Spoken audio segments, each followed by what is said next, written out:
Bakers of Weber's Bread present your all-star Western Theater, transcribed earlier for release at this time. Drifting along, singing a song under a western moon.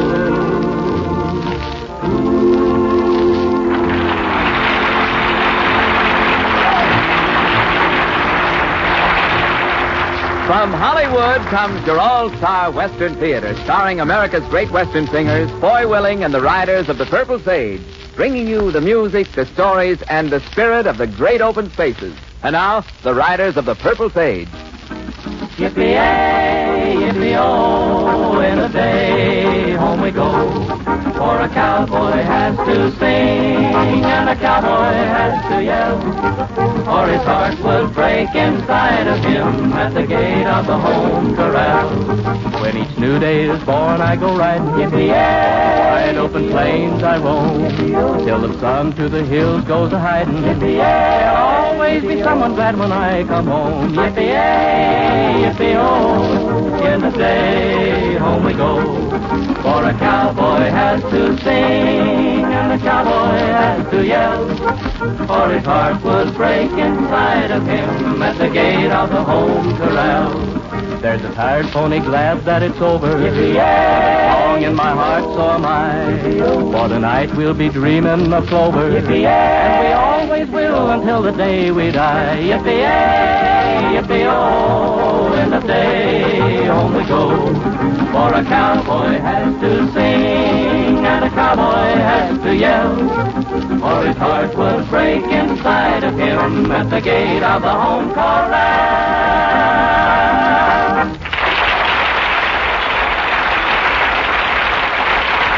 Thank you, friends. We put that song high on our own list of favorites, too. A cowboy does have to sing. Some people think it's to drive away loneliness. Some say it's to soothe the cattle he's herding. But a real Westerner knows a cowboy sings simply because he has so much to sing about. If you listen to these songs, you'll see how each one of them expresses an emotion, a spirit. That's definitely part of a cowboy's life. Here's Poor Little Rose. It isn't hard to understand why a cowboy might sing it.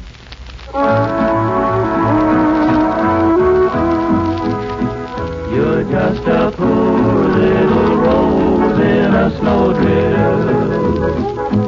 You look so sad and forlorn, lying out there in the moonlight, that you wonder why you were born. The night is so cold all about you. You lie there in such sad repose, but you're not alone in your snowdrift. I'm just like you, poor little rose. Once I knew a beautiful lady. She was so sweet and so fair, with cheeks like your now faded petals, and cousins of yours in her hair. But now she is gone like the summer that brought you to life, I suppose. And now you and I have nobody. I'm just like you, poor little rose.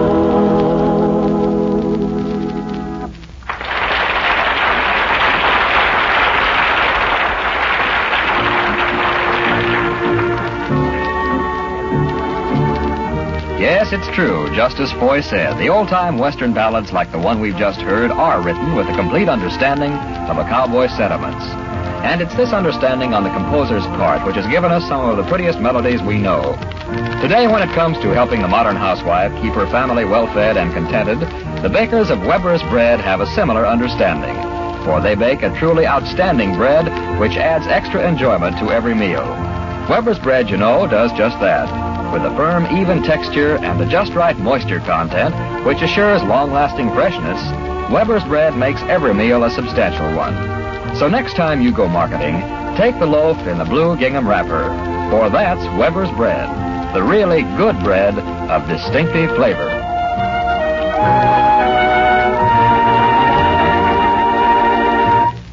Another song the cowboy has to sing and to give release to an altogether different spirit. Roll Along, Jordan. Roll along, along, Jordan, roll me on my way. Roll along, along, Jordan, roll me home today. I'm gonna ride away from here. I'm gonna ride away from here. Darkness falling, Gabriel's calling. I'm gonna ride away from here. Roll along, along, Jordan, roll me on my way. Roll along, along, Jordan, roll me home today. I'm gonna sing away up there. I'm gonna sing away up there. Oh, heaven's blessing, sweet caressing. I'm gonna sing away up there.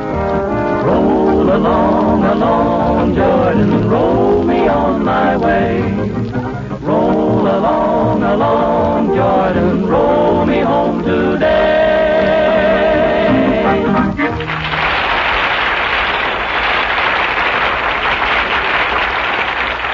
Much of a cowboy's music belongs to him and his own kind.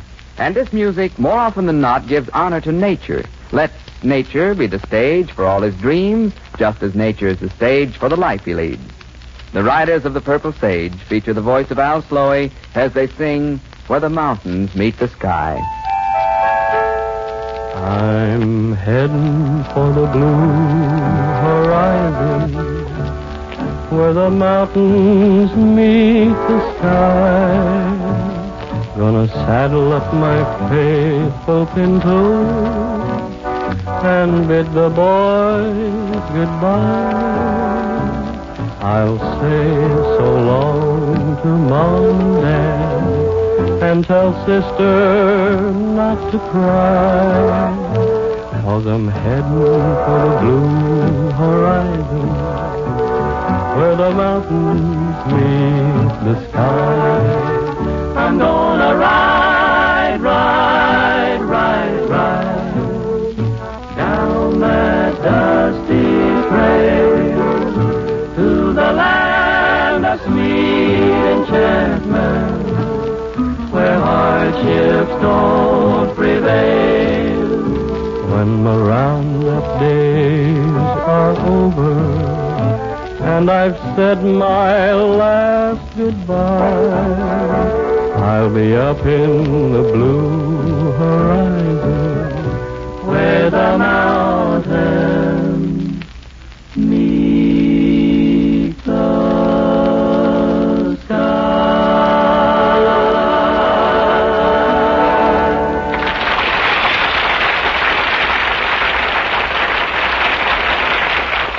Well, it's time now for Foy Willing and the Riders of the Purple Sage to tell us another of their adventures in the West. This week they've called their story Cupids Agent. A smell of the sea drifts across part of the 7 Bar H Ranch. Across another part, the smell of giant pines. Good smells, spirit-giving, bracing, but sometimes one wonders what it would be like if they intermingled.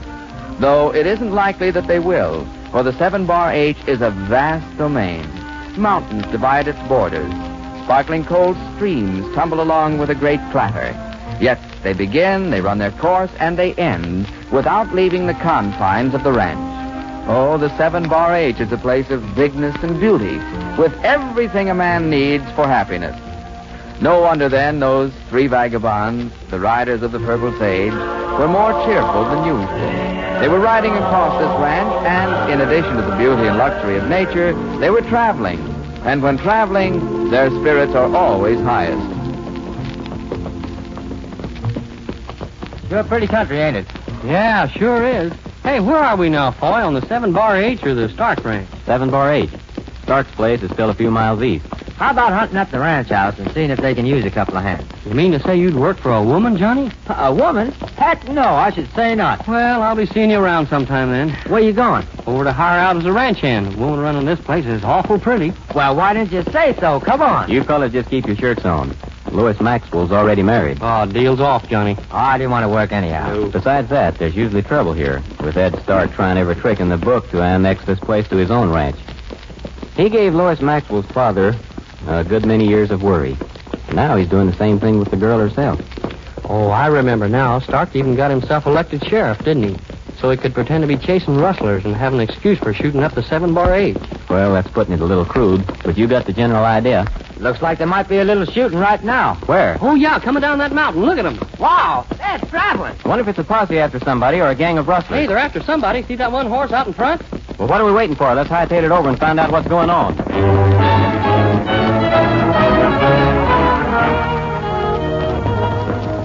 A girl, Foy. They're after a girl. Yeah, the gal who owns this place. Man, she sure can ride. Look in the posse that's after her. She's headed for the cave to the left. It's Treasure Cave. Come on, we'll get between her and the men. She rode on into the cave. Oh, trap, sure. If that ain't just like a woman, I never thought. Hey, how about us? We're right in their path. Yeah, and we're staying here, too. We're going to find out what all the ruckus is about. Hey, a posse, all right. Ed Stark's leading him. He's sheriff. Howdy, Sheriff. Where'd she go, Willie? Which way was she heading? Who are you talking about, Sheriff? The Maxwell girl. She's killed her husband. She rode into the cave, Sheriff. Killed her husband. Lois Maxwell? I saw her. She rode on into the cave. One side, Willie. We're going in and get her. Wait a minute, Sheriff. Your man's seeing things. We just came out of that cave ourselves. Spent the night there.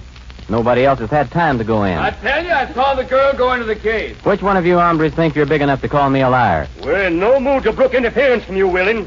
This girl killed her husband. I was on my way into town with her last night, and she broke away. I'm not taking any chances now. I don't reckon I'd interfere with the law when it's after a murder, Sheriff. Your man is making a mistake, that's all. The Maxwell girl came this way, but she rode straight on to the creek. Are you sure? Don't know whether she turned right or left after she crossed, but... Hera, take half the men and ride to the left after we cross the stream.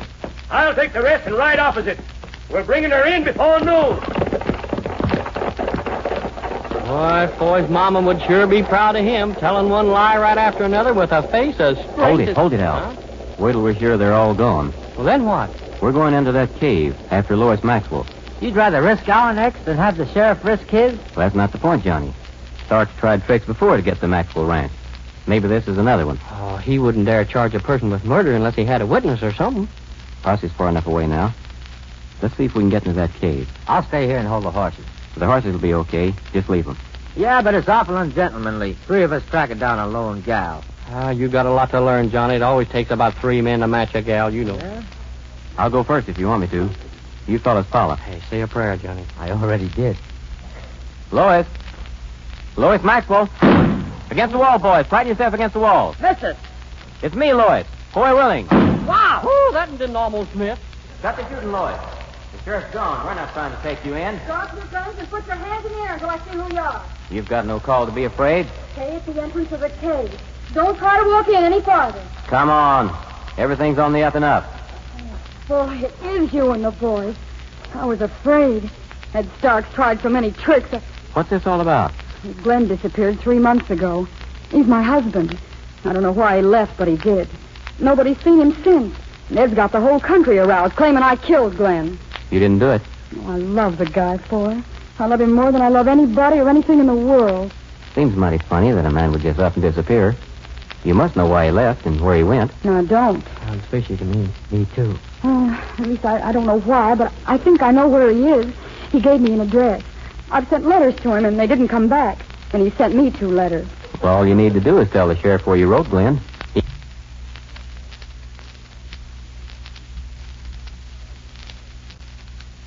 He could trace him. The sheriff didn't give me time to do anything. Rumors were going around about Glenn being killed.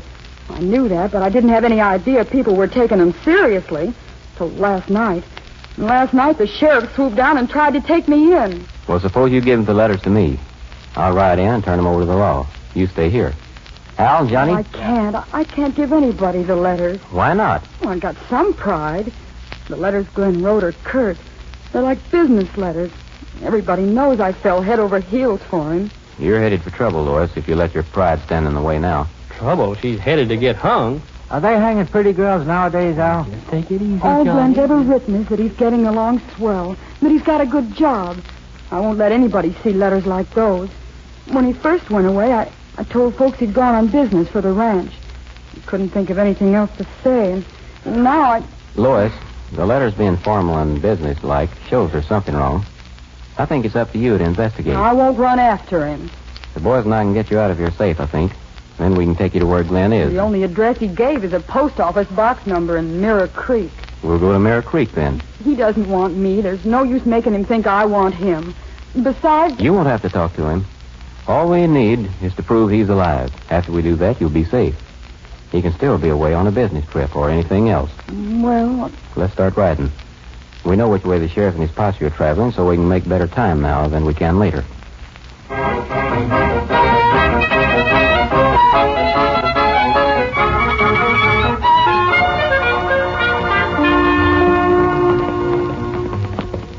You promise now. I don't have to talk to Glenn or let him know I'm in town. We'll keep our word.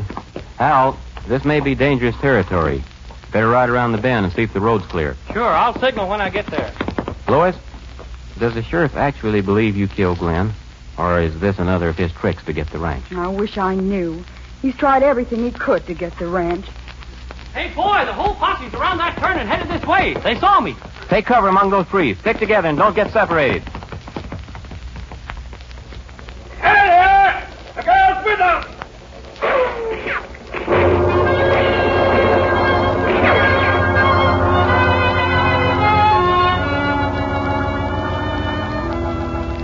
Well, we got away, and now we're across the county line, so he can't do a thing if he does see us. We'll have to keep off the main roads to Mirror Creek, though. He'll be wiring ahead. The law in other counties will be watching for us.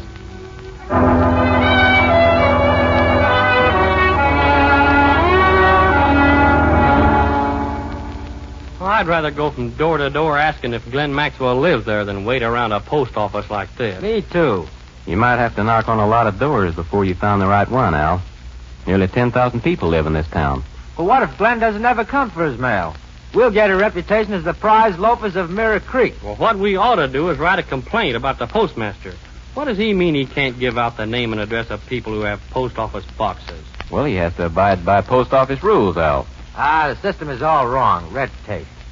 What worries me is having to keep Lois in that hotel room all this time. Well, at least she's sitting and not leaning against walls. Any mail for box 321? Hey, there he is. Yeah? Just a second, I'll see. 321, he said. Hold it. That's the guy we're looking for.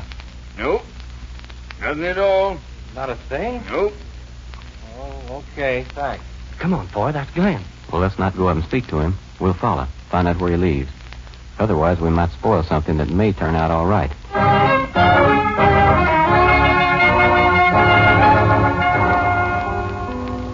You weren't kidding, were you, about his seeming disappointed when there wasn't any mail? How about it, boys? Was Glenn disappointed? Well, he was about to bust into tears. That's the gas station where he worked, on the corner. Oh, gee. We're not sure he's your Glenn. I kind of think you ought to walk past the place and get a look at him. Alone? You think I ought to go alone? Well, we'd attract too much attention if we all walked by together. All right. Okay, but I don't want him to see me. I wouldn't have him think I was running after him for the world.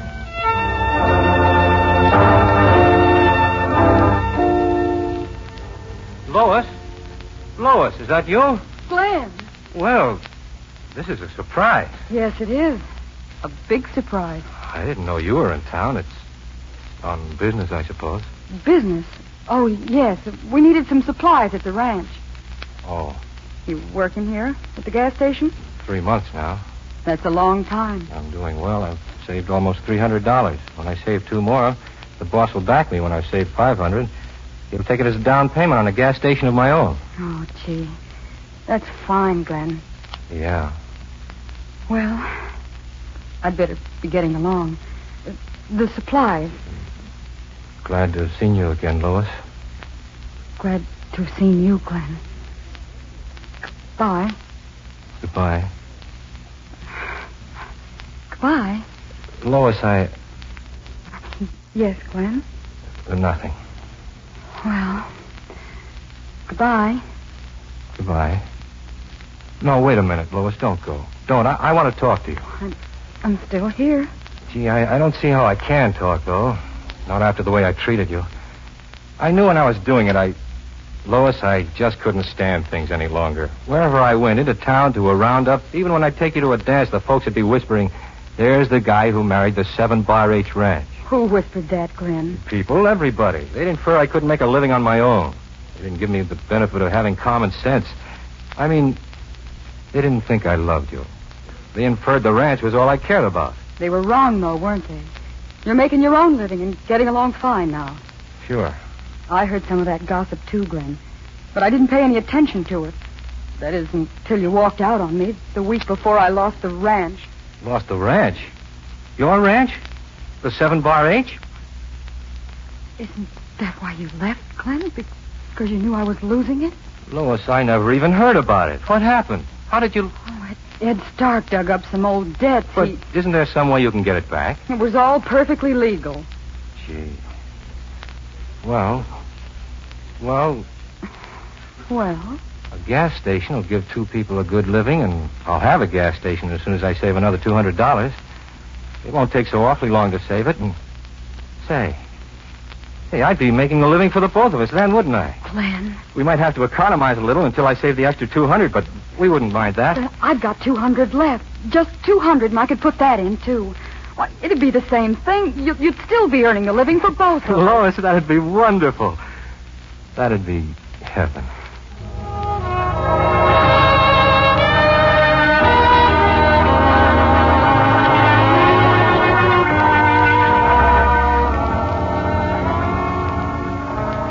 I can't stay, Foy.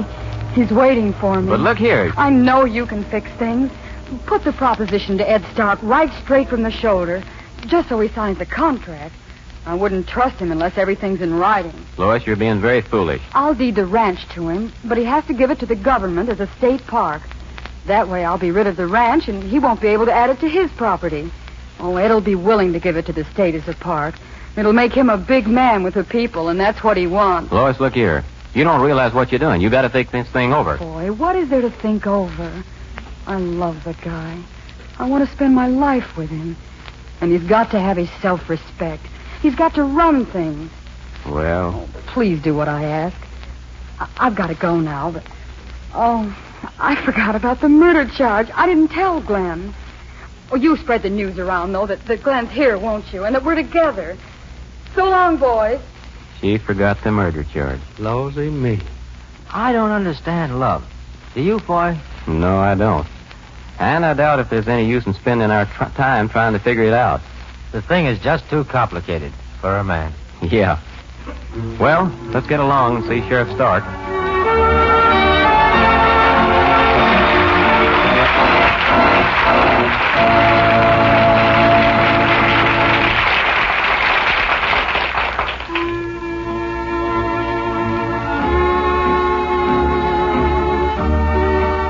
Well, our 3 congenial Westerners, like most men, may find the ways of love too complex to understand at times, but there's one subject on which all men consider themselves experts, and that's food. Any housewife or mother can tell you how particular the male members of her family are when it comes to good food. That's why Weber's bread is the popular favorite in Southern California homes. Well mixed and well baked, Weber's bread has a distinctive flavor all its own, which adds much to any meal. Try Weber's bread for lunchbox sandwiches and in-between snacks, too. You'll find that once you've served your family this truly delicious loaf, they'll never be satisfied with any bread but Weber's. So next time you shop, ask your grocer for the really good bread in the blue gingham wrapper, Weber's bread. You'll like it.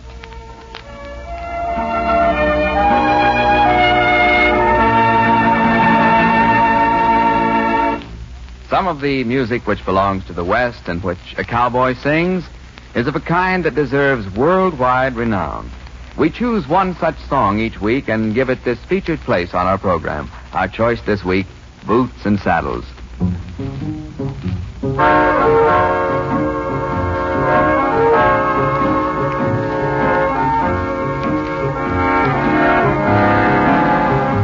Take me back to my boots and saddle.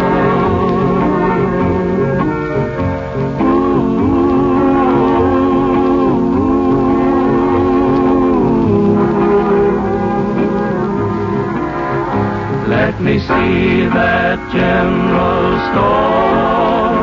Let me ride the range once more. Give me my boots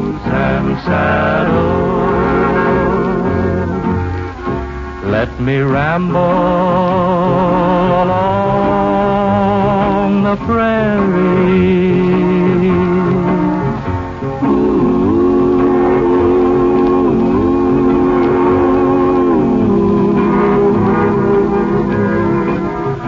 Roping steers on old Bar X with my buddies Slim and Tex. Give me my boots and saddle. Got a hankering to be with a banjo on my knee, strumming a pretty western tune. There's a gal in Cherokee, and she's waiting there for me, waiting beneath the Texas moon. Take me back to my boots and saddle.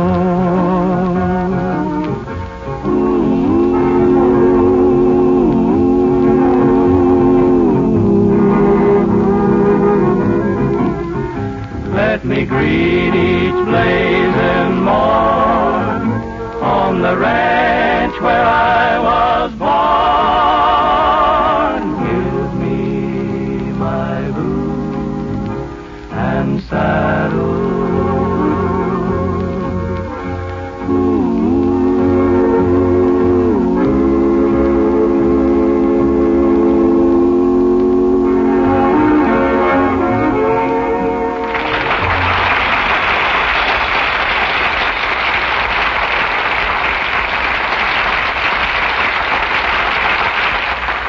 Well, that's about it for this time, friends. We hope you'll be with us when we come drifting along next week.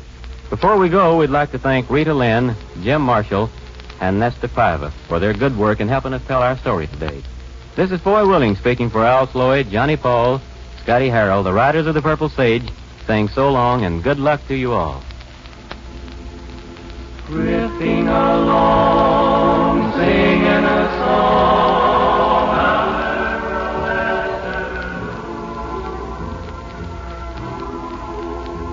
From Hollywood, you've heard your all-star Western Theater, a V.M. Bear production starring America's great Western singers, Foy Willing and the Riders of the Purple Sage.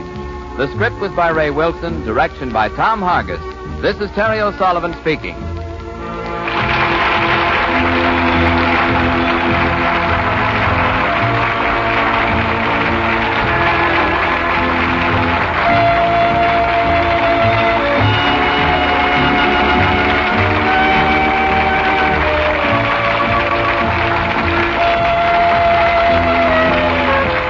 All-Star Western Theater was recorded earlier and came to you from Columbia Square. This is KNX in Los Angeles.